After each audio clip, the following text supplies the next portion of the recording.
Mes chers amis, Shabbat Shalom et Mevorach, Shabbat, Shabbat Nitzavim, celui qui précède pratiquement Rosh Hashanah.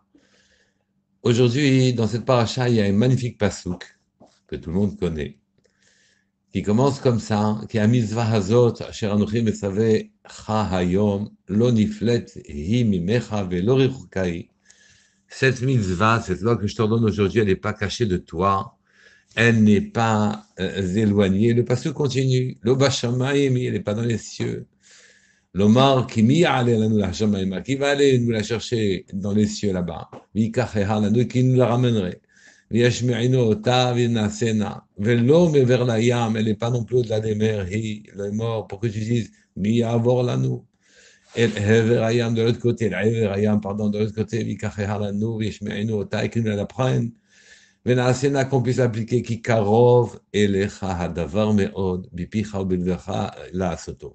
La chose est proche, קרוב אליך הדבר, de toi, בפיך ובלבך לעשותו. Il y a une discussion entre le Ramban et Rashi. Le Ramban dit que c'est la mitzvah de Tchouva, Rashi dit que c'est la mitzvah de Limud HaTorah. Et quand on les écoute, on est effrayé. Pourquoi? Parce que on a dit qu'il l'oniflet hi mimecha. Elle n'est pas éloignée, pas séparée de toi, elle n'est pas cachée de toi. Oui. Et que ce soit le limud à Torah, la compréhension de la Torah, ou que ce soit la faire tchouva, il n'y a rien qui nous paraît plus difficile à faire que faire tchouva, voire d'étudier aussi. On dit que c'est beau, on est content quand on s'y met, mais c'est tellement loin, c'est beau d'un côté, mais dire que elle est chez toi, elle est en toi, c'est impossible, c'est difficile. On raconte l'histoire, on raconte l'histoire d'un monsieur dont la fille, un monsieur qui était pauvre, dont la fille, un monsieur qui était pauvre, qui avait un fils qui devait épouser la fille d'un homme richissime. À propos de Veshavta ad Hashem Elokecha Veshamarta Bekole, écoute sa voix.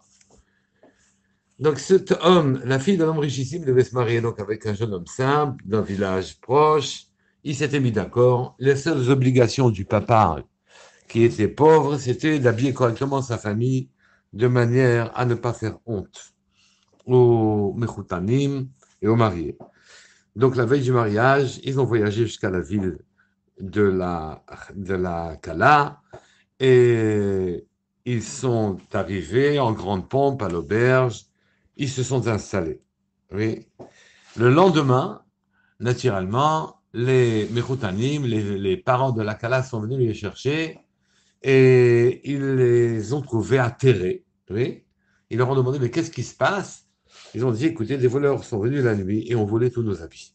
Tous nos habits ont été volés, donc on ne sait pas comment faire, on ne sait pas quoi faire. Et très civilement, très gentiment, le papa de la mariée leur a dit, écoutez, vous savez quoi, je vais vous faire confectionner de magnifiques habits très rapidement, tout ira très très bien. Tout ira très bien. Oui, il n'y a pas de souci dessus. Et donc, c'est ce qu'il a fait, et ils se sont présentés, et le mariage a eu lieu, en grande pompe, en grande liesse, avec la joie, la cipra, etc.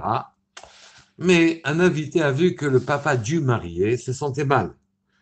Et il lui a dit, mais pourquoi vous êtes triste? C'est magnifique ce qui se passe aujourd'hui pour vous, pour votre fils, etc. Et le papa lui a dit, on nous a volé tous nos vêtements, achetés spécialement pour le mariage. Donc c'était pour nous des vêtements importants. Il lui dit, mais pourquoi vous êtes triste? Vous avez reçu du père de la mariée d'autres vêtements bien plus somptueux que les premiers.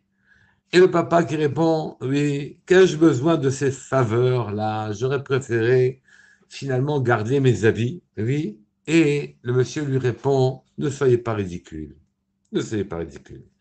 Même les habits que vous avez fait confectionner pour le mariage, oui, c'était des habits qui pour vous paraissaient magnifiques. Mais en vérité, on n'aurait pas manqué d'en vérifier les coutures. Les riches qui sont en face de vous sont attentifs aux moindres détails. Ils auraient vu que ces habits neufs, oui, n'étaient que des habits de pauvres. Oui, vous avez parfaitement gagné en finalement vous faire acheter des habits par le père de la mariée. C'est ce que souvent on dit.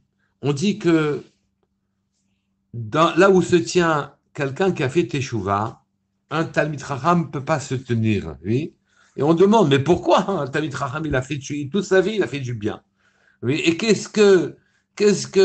pour quelle raison il ne pourrait pas se tenir dans un endroit où un homme a fait Teshuvah? Réponse, parce que quand on va devant Akadosh Baruch Hu et qu'on est jugé, on croit que parce qu'on est un sadique, on a fait tout ce qu'on devait faire et que nos habits, les habits qu'on s'est confectionnés, ils sont magnifiques, mais en vérité, ils sont avec des fausses coutures, ils ont oublié le faux filage, ils ne nous vont pas réellement, ce ne sont pas nous qui les avons fait, ces habits. Il vaut mieux que Baruch nous habille, et c'est ce qui arrive quand on fait Teshuvah. Et donc, quand on fait Teshuvah, à ce moment-là, que je vous roule bien, et il nous habille entièrement. Et les habits, à ce moment-là, sont des habits qui sont en rapport directement avec des choses de sainteté, des choses normales. Quand on nous a dit l'oniflet him et mecha, la tchouva ou la Torah sont pas loin de toi, on comprend pas bien, on voit pas comment techniquement et pratiquement on arrive finalement à rentrer dans le monde de la Torah, à faire tchouva, la routine, la coutume, les empêchements, les soucis quotidiens, le fait d'être imprégné du matériel nous éloigne considérablement finalement de faire teshuvah, du monde de la Torah. Alors, comment faire pour s'en sortir? Le Baal HaTanya vient et nous explique. Il faut que je vous donne une explication préalable. C'est très simple. Il dit les Chachamim, Abraham, Yitzhak et Yaakov, les Avot, sont considérés comme Merkava la Shrina, dans Bereshit Rabbah, Memzain et Perek Vav. Ici, c'est marqué qu'ils sont Merkava la Shrina, ça veut dire qu'ils portent la présence divine en eux. Ils ont la présence divine en eux. Alors vous allez me dire, c'est magnifique, ça veut dire que chacun de leurs membres permet finalement à Akadosh Baruch Hu d'être présent sur terre. Ils font les mitzvot qu'Hachem fait, ils pensent comme Hachem veut, etc. Et donc ça donne de la présence d'Hachem sur terre. Mais ça, c'est très loin d'être la seule conséquence. Et il y a une conséquence bien plus profitable en ce qui nous concerne. C'est que puisque eux, ils étaient Merkava la Shrina, et que Akadosh Baruch Hu était en eux, les 10 sphirotes, depuis tous les comportements d'Hachem, depuis le Rosh, la Chochma elle-même, jusqu'à Malchut, la dernière des sphirotes, étaient portés par nos Avot, leurs enfants, les enfants qu'ils enfantent, ont des âmes qui, elles aussi, ces âmes-là, contiennent Akadosh Baruch Hu dans tous les niveaux. Même les niveaux le plus bas d'âme, oui, contient potentiellement un accès possible au niveau le plus élevé. Et donc, en quelque sorte, en nous, nous avons la même présence divine que Avraham Avinu, Yaakov Avinu et Yitzhak. La même présence divine en nous, nous l'avons, mais elle est au niveau potentiel.